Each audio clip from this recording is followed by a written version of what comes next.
አላችሁ ጋይስ? ኧረ በስመ አብ። ሄርሜላ ግን ምን ሆነሽ ነው ሀቢብትዬ? ሰው ባል ካልቀመው ብለሽ 2 ጊዜ ራስሽን ትስቻለሽ። በፈጣሪ ስም አረ ተፋችሁ ልጁን ምን ሆነሽ ነው እናቴ?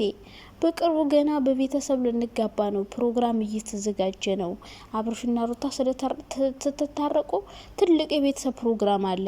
ያኔ ይጠሩሽን አይጠሩሽን አናውቅም። ይጠሩሻል። ሩታ አንቺን ለማቃጠል ትጠራሻለች። አሁን ሄርሜላ ገና አሁን አብርሽ ሩታን እፈልጋታለሁ ብሎ ራሷን ከሳተች ያኔ ታርቀው ቤት እየኖሩ ፕሮግራም ተዘጋጅቶ ቤተሰብ ተሰብስቦ ቤተሰብ የሚፈልገው ታውቃላችሁ ከሩታ ጋር እንዲሆን ነው።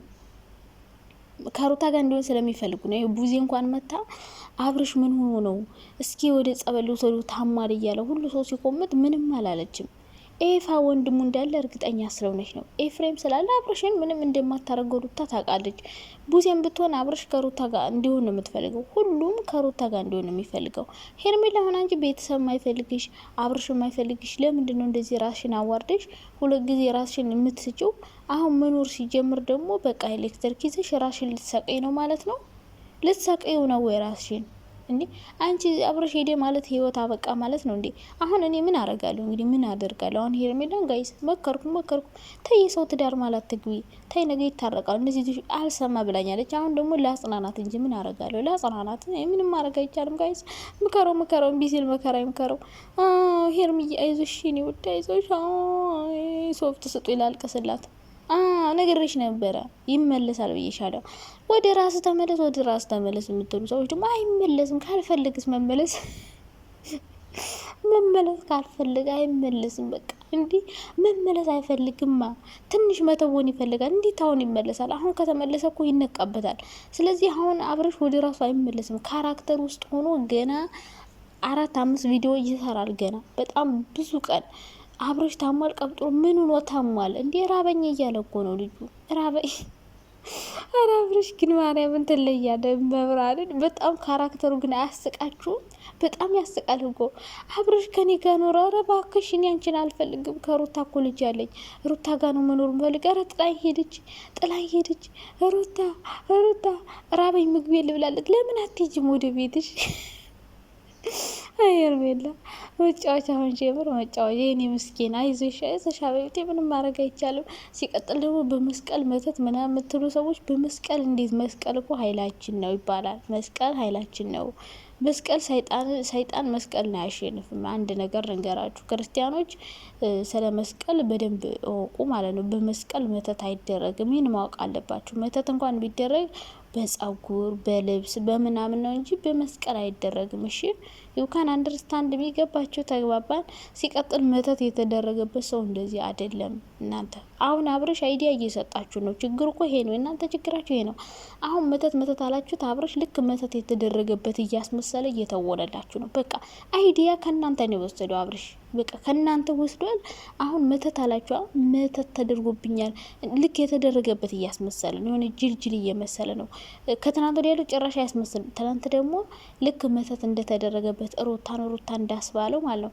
ሩታ ኤፍሬምሽ ሩታ መተት አረገችበት። ኤፍሬም አድርጎበት ነው። ኤፍሬምንም ሩታንም ሲጠራ የነበረው ሁለቱንም የጠራው መተት እኮ ሲደረግ መስተፋቅር ሲሰራ እኮ አንድ ሰው ብቻ እንዲወድ ነው የሚደረገው። ያችን ሩታ እንዲል ነው። ሌላ ሰው ማንንም አይፈልግም። ኢቭን ቤተሰቦችን አይፈልግም ታውቃላችሁ። እሱ ግን ሩታንም ኤፍሬም ነው እየጠራ ሲከተል የነበረው። እሺ ኤፍሬምን መስተፋቅር አረገበት እንዲ ወንድሙ ላይ። አራት ታስቆይ በእናታችሁ ጉድ እኮ ነው። እና ያው ልጁ አብርሽ የድሮ አብርሽ አይደለም። ይሄ እኮ ግልጽ ነው። አብርሽ የድሮ አብርሽ አይደለም፣ ግን ተወና ላይ ነው። ካራክተር ውስጥ እየገባ ነው። አንድ ሰው እኮ የሆነ ገጸ ባህሪ ከተሰጠው ገጸ ባህሪውን በደንብ አድርጎ ይጫወታል። ይጫወትና ከሩታ ጋር መኖር ይጀምራል። ኑሮውን ያስቀጥላል። አብርሽ ሄርሜላ ጋር እንደማይሆን እኮ ድራማው ሳይጀምር አይታችኋል። አይገባችሁም እንዴ እናንተ? ሽማግሌ ላክ ስትለው አልክም አለ።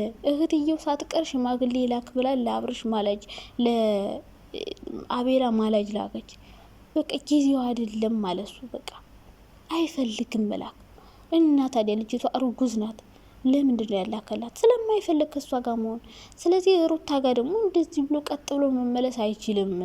ገባችሁ? ተመልካችን ያጣል። አሁን ሁሉ ሰው ለአብርሽ እያዘነለት ነው፣ ግን እሱ እየተጫወተብሽ ነው እያንዳንድሽ ማለት ነው። እና ሄርሜላ መጫወቻ ሆነሻል። እንግዲህ 2 ራሽን ሳትሽ አልፈልግሽም ሲልሽ አሁን ደግሞ አብሮ ሲኖር ራሽን ልታጠፊ ነው? አላቅም። ራሽን አታጥፊ። ወንድ ብሄድ ወንድ ይመጣል። ነገ ሌላ ቀን ነው። ሲቀጥል ደግሞ ይሄንን ድሮ ማሰብ ማወቅም ነበረብሽ። አንዲትን ሴት አስረግዙ ጥሎ የመጣ ሰው ነገ አንቺን ጥሎሽ እንደማይሄድ ማወቅ አለብሽ። ከዛ ፊት አብራችሁ ሳትሆኑ ወዳለሁ አፈቅራለሁ እያልሽ አብረሽ ሆነሽ እሱ ስንት ጊዜ ነው ከህይወቴ ውጭልኝ ከሩታ ጋር መሆን የምፈልግ ብሎ የነገረሽ? ስንት የነገሮች ነበረ። አንቺ ግን አልሰማልሽ። ያኔ ለምን አልነቃሽም? ሩታ መታ አብረን እንሁን ስትለው ወዲያውኑ ተመልሶ በትክክለኛው ሂጅልኝ፣ አልፈልግሽም፣ ከሩታ ጋር መኖር ነው የምፈልገው፣ የራሽን ህይወት ኑሪ ብሎ ስንቴ ነግሮች ነበር። ከዛ ደግሞ ሩታ አልፈልግም ስትለው ተመልሶ አንቺ ጋር መጥቶ ይቅርታ ጠይቆ ከአንቺ ጋር ይሆናል። ስለዚህ አንቺ እንደ ባጣ ቆይ ነበርሽ። ከዛ ፊት ሩታ ለመናት እምቢ አለችው። ከዛ ወደ አንቺ መጣ። ከዛ አሁን ደግሞ ሩታ አብረሽ አንተን እፈልጋለሁ ከአንተ ጋር መኖር ነው የምፈልግ ስትለው አብረሽ አሁን ተመልሶ ደግሞ ወደ ሩታ ሄደ። ግን አሁን ደግሞ ስላረገሽ ቀጥታ ካሜራ ደቅኖ መጥቶ ከህይወቴ ውጭ ሊልሽ አይችልም። አንደኛ ኦዲየንስ ይርቃል፣ ሁለተኛ ነገር ለሱም ሼም ይዘዋል። ስለዚህ በዚህ መልኩ ነው ወደ ሩታ መመለስ የፈለገው። ከዚህ በኋላ ሩታ ጋር አብሮ መኖር ይጀምራል። ሄርሜላ ደግሞ ልጅሽን አርግዘሽ ብቻሽን ወልደሽ ታሳድጊያለሽ፣ አጠገብሽ አይደርስም፣ ከአጠገቢ እንዳደርሽ ብሎሻል። ስለዚህ ቤተሰብ መክሮታል። እንግዲህ ቤተሰብ ባይመክር እኮ ቡዜ መታ እንኳን ለማረጋጋት ትሞክር ነበር። በእርግጥ አንድ ቀን የተቀረጸ ቪዲዮ ነው፣ ግን ደግሞ በራሷ ቤት መታ አስተያየት መስጠት አልፈለገችም። ወይ ደግሞ ቪዲዮ ካለቀ በኋላ ትናንትና የቀጠለ ሌላ ቪዲዮ አለ። ሄርሜላ ራሷን ስታ ድጋሚ ወድቃለች። ከዛ የቀጠለ ደግሞ ሌላ በአንድ ቀን ስንት ቪዲዮ ነው የሰሩት? 4 ቪዲዮ ወደ 2 ሰዓት የሚሆን ማለት ነው። ስለዚህ ሩታ አብርሽን እፈልጋለሁ ስትለው አብርሽ ወደ ሩታ ተመልሷል። ከዛ በፊት ከአንቺ ጋር የሆነው ደግሞ ሩታ አልፈልግም ስትለው ባጣ ቆይ መደበሪያ ነበር እያረግሻለሁ። አሁን ደግሞ ከልጁና ከሚስቱ ጋር መኖር ይፈልጋል። አንደኛ ቤተሰብ የሚፈልገው አብርሽ ከሩታ ጋር እንዲሆን ነው። ሁለተኛ ነገር እሱ ደግሞ አሁኑ ሌላ ትዳር መስርቶ ሌላ ልጅ መውለድ አይፈልግም። ስለዚህ እሱ የሚፈልገው ልዑልን እያሳደገ ከሩታ ጋር መኖር ነው በቃ። ስለዚህ ተመልሷል። እመኚ። መተት ቀባጠርስ የምትሉ ሰዎች ደግሞ በመስቀል መተት አይደረግም። ሲቀጥል ኤፍሬም ወንድሙ ነው። ወንድሙ በወንድሙ ላይ መተት ስታረግበት ዝም ሊል አይችልም። ለሱ የሚጠቅም ነገር ካልሆነ የሚጎዳ ነገር እንድታደርግለት አይፈልግም። ይህ ሄርሜላ ሀዘስ የት ሄደች? አቤላ ሴት ሄደ፣ ሁሉ ጥፍት ብለዋል። ስለዚህ ይሄ ነገር ተመክሮበት የተደረገ ነገር ነው። ሄርሜላ አንቺ በማታውቂው ነገር ባይተዋር ሆነሻል። ምንም ማድረግ አይቻልም። ደግሞ መክረንሻል። የሰው ባል አትቀሚ፣ የሰው ትዳር ውስጥ አትግቢ፣ ተይ የራሽን ህይወት ኑሪ ተብለሽ ነበረ። አልሰማም ብለሻል። እንግዲህ ወደሽ ከገባሽ ነው ቢረግጦሽ አይክፋሽ የሚባል ነገር አለ። ቻል አድርጊው። እንግዲህ ምንም ማድረግ አይቻልም። በጣም ምስኪን ነፈር ምስኪን እንኳን አይደለችም። የሰው ባል ቀማሽ ሴት እና ይዙሽ።